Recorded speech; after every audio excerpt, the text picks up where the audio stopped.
श्री राम और माता सीता की विवाह। प्राचीन काल की बात है। सरयू नदी के किनारे कौशला नामक राज्य था। कौशला राज्य की राजधानी अयोध्या थी, जिसके राजा का नाम दशरथ था। राजा दशरथ के 3 पत्नियां थी, जिनके नाम थे कौशल्या, कैकेयी और सुमित्रा। परंतु बहुत समय से उनकी कोई भी संतान नहीं थी, जिसके कारण उन्हें उत्तराधिकारी की कमी हमेशा सताती थी।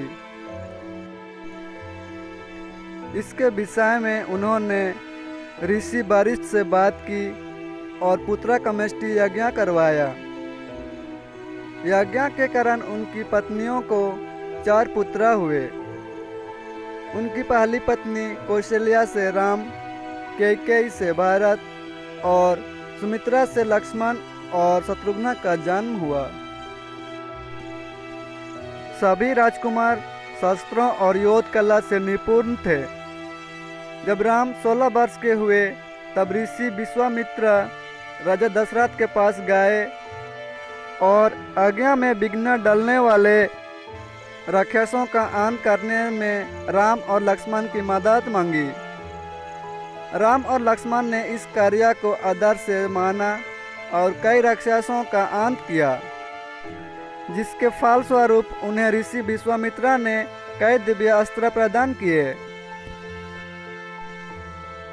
एक दूसरे प्रदेश मिथिला के राजा जनक भी निसंतान थे। ऋषियों के कहने पर राजा जनक ने अपने राजा के खेत में हल चलाना शुरू किया। हल चलाते समय उन्हें एक धातु से टकराने की आवाज आई। जब राजा जनक ने देखा तो उन्हें शीत के कलश में एक कन्या जमीन में गड़ी हुई मिली।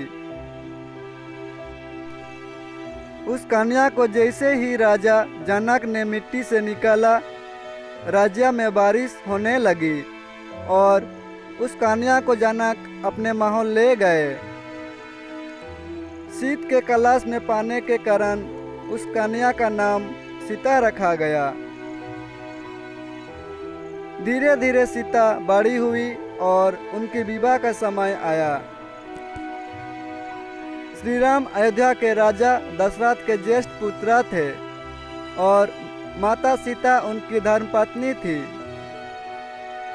राम बहुत ही साहसी, बुद्धिमान और आज्ञाकारी और सीता बहुत ही सुंदर, उदार और पुण्यात्मा थी। माता सीता की मुलाकात श्री राम से उनके स्वयंवर में हुई, जो सीता माता के पिता मिथिला के राजा जनक द्वारा आयोजित किया गया था। यह स्वयंवर माता सीता के लिए अच्छे वर की खोज में आयोजित किया गया था। राजा जनक ने सीता का स्वयंवर रखा, जिसमें उन्होंने शिव जी के धनुष को उठाकर उसमें रस्सी चढ़ाने वाले व्यक्ति से सीता का विवाह करने की शर्त रखी। उस आयोजन में कई राज्यों के राजकुमारों और राजाओं को आमंत्रित किया गया था। शर्त यह थी कि जो कोई भी शिव धनुष को उठाकर धनुष के तार को खींच सकेगा, उसी का विवाह सीता से होगा। सभी राजाओं ने कोशिश किया, परंतु वे धनुष को हिला भी ना सके। जब श्री राम की बारी आई तो श्री राम ने एक ही हाथ से धनुष उठा लिया और जैसे ही उसके तार को खींचने की कोशिश की, वह धनुष 2 टुकड़े में टूट गया।